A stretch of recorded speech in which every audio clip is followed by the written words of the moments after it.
I'm James, and we're in Ballymena Academy for a BBC News School report with the head of the BBC, Mr. Peter Johnston. We're really pleased to have you here, Peter.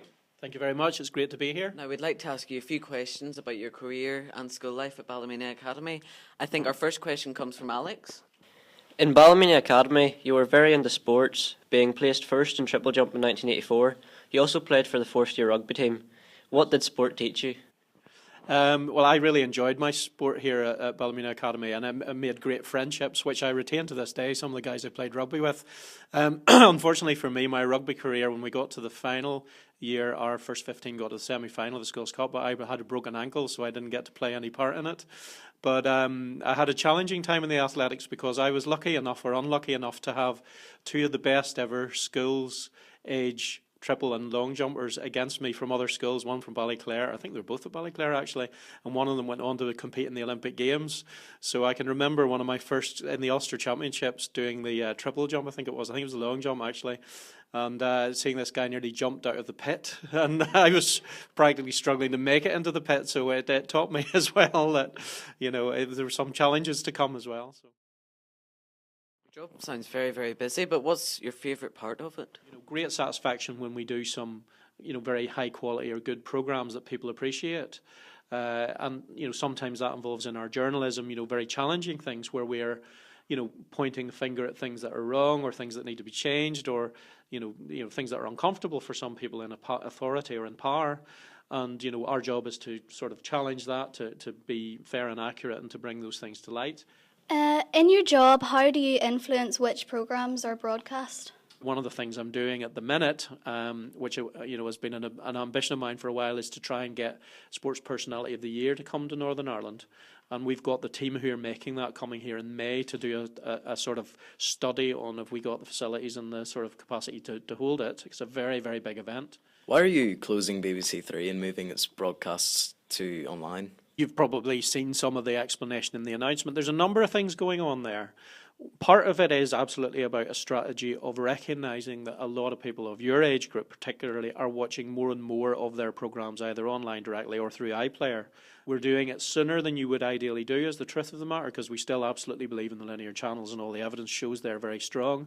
Therefore, it's partly to do with financial challenges. We're aware that the decision to axe a BBC programme was between BBC Three and BBC Four. Why did you choose BBC Three over BBC Four? Okay, and I'm aware of that debate, and some people say sometimes that, you know, are there some of the things of BBC Four that are well served in other bits of what we do and all of that. By analysing the audience who watch BBC Three, they're more likely to be able to already and or have the potential consume it online. And just out of interest from the audience, how many people would watch BBC Three more than BBC Four? Yeah. That's nearly the whole audience. Mind you, it's not as representative sample, just to pick you up on your statistical analysis here.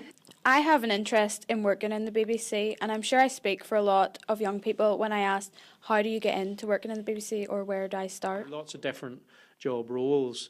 They all require different skills. What is your skill? What's your passion? You know, what are you best at? Try and find a way through that, I think. There's production trainee schemes as well, which are more general, including journalism, but beyond journalism. And we do a local one of those, or have done a local one of those over the last number of years, called the High scheme. People can apply for that. To be passionate about it, if you have a genuine interest in, you know, being pretty relentless, sticking at it, keeping trying your best to get through. So, we know that at your time at Ballymena Academy, your English teacher, Miss McCrae, commented on one of your essays saying, "Next time use a fountain pen, not a dagger.